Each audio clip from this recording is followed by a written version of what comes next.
এবং শান্তির জন্য পীর সাহেব হুজুর নিজে রক্ত ঝরিয়েছেন আমরা দেখেছি।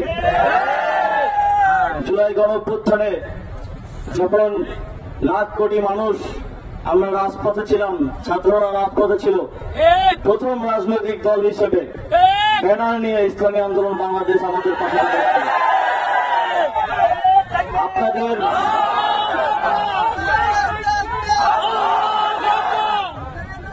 আপনাদের এই অবদান দেশ ও জাতির জন্য আমরা আজীবন শ্রদ্ধা বড় স্মরণ রাখবো।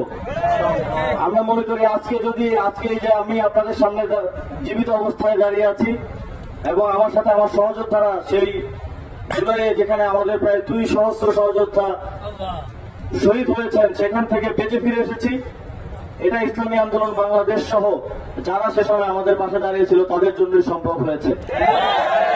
আগামী দিনের বাংলাদেশের মানুষের মুক্তির লড়াইয়ে রাজপথে আমাদের যে সম্পর্ক ইসলামী আন্দোলন বাংলাদেশের সাথে তৈরি হয়েছে, রাজপথের একেবারে স্বতঃস্ফূর্ত অর্গানিক যে সম্পর্ক তৈরি হয়েছে সেটা অব্যাহত থাকবে, এই প্রত্যাশা রাখছি এবং এর জন্য আপনারা সবাই আমাদের জন্য দোয়া রাখবেন।